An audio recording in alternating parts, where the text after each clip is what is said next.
No vídeo anterior eu trouxe o Loki como um deus nórdico que pode ser relacionado a Mercúrio devido à sua postura travessa. Então a gente encontrou Loki e a gente percebeu a semelhança que ele tem com Mercúrio quando a gente encontra nele o deus da trapaça. Quero trazer hoje aqui mais alguns deuses para poder a gente continuar ilustrando Mercúrio e entender como eles fazem parte da nossa vida. Primeiro, por que a gente conta um mito? Por que a gente conta uma história? A gente precisa entender que mito não significa mentira. Geralmente eu vejo, por exemplo, alguns jogos onde tem de um lado verdade e do outro lado mito. Mito não significa mentira. O que significa então um mito, né? Em palavras simples, a gente poderia dizer que um mito é uma história contada, onde eles colocam um personagem fictício, mas aquela história ela é algo inerente ao ser humano. Por exemplo, lá na mitologia grega, Zeus era casado com Hera. Porém, Zeus pulava a cerca e fazia filhos fora do casamento.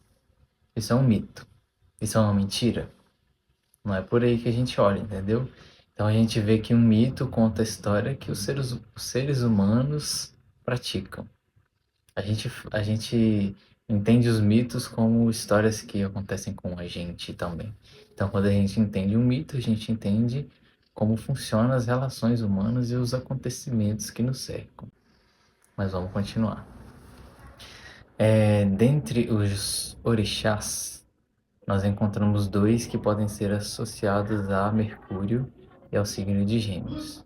Um deles são os orixás gêmeos, chamados de Ibejis. Eles não são muito falados por aí, eu também não conheço muito da história deles, não. Mas a gente entende esses orixás como uma dupla dinâmica que não se separa, que vive fazendo travessuras com os outros orixás.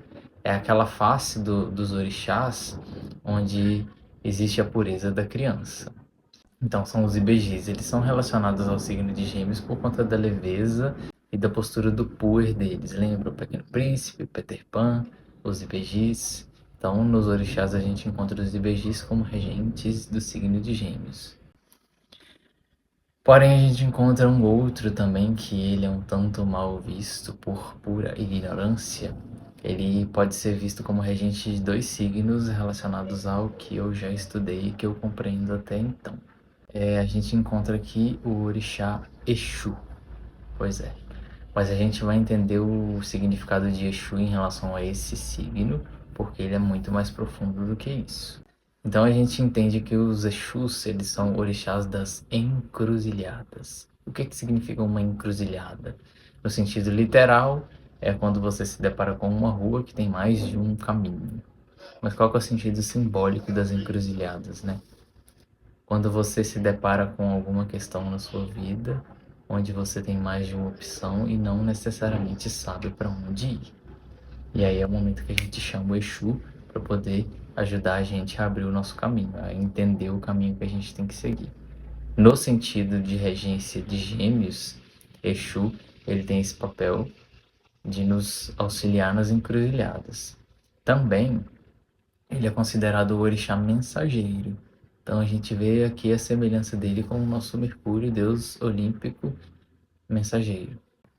Então a gente encontra os ibejis como o símbolo da criança e da inocência, ligado diretamente ao signo de Gêmeos, relacionado ao aprendizado perpétuo.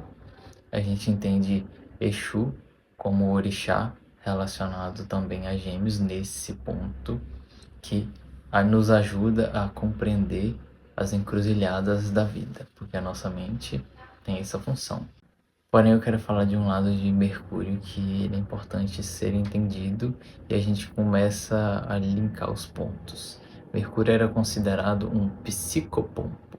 O que significa um psicopompo, né? Lembra que a gente falou que ele ficava tanto no Olimpo, quanto na Terra, quanto no submundo.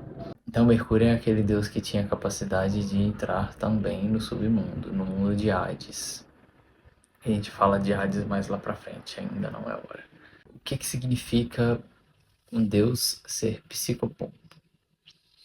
Quando a gente faz terapia, quando a gente conversa com alguém de forma profunda, falando de questões emocionais profundas, a gente está entrando no nosso submundo.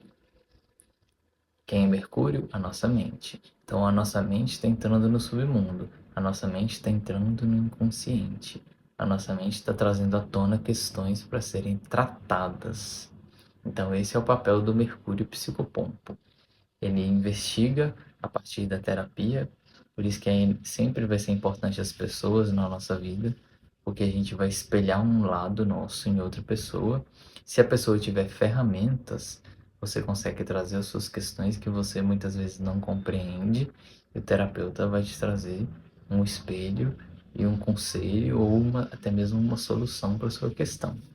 Então isso significa Mercúrio psicopompo, aquela parte da nossa mente que vai para as partes mais sombrias dentro da gente, traz à tona para procurar entender.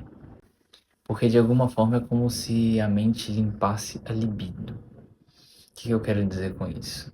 É como se, à medida que você tenta compreender e humanizar questões profundas, questões internas, questões que muitas vezes você não consegue nem colocar em palavras, você está purificando o seu ser. A gente vai falar disso mais pra frente, porque em Gêmeos não é hora da gente purificar nada. Em Gêmeos a gente precisa aprender a função da nossa mente e a dualidade da vida. Lembra do caduceu de Mercúrio? A gente sempre vai viver num mundo dual, mas no fim das contas a gente está indo em direção à unidade. Só que para poder a gente entender a unidade, a gente tem que passar pela dualidade. É como se fosse assim, para poder você saber que está fazendo calor, você algum dia tem que ter sentido frio. Para você entender que está com fome, você algum dia tem que ter sentido que a sua barriga estava cheia.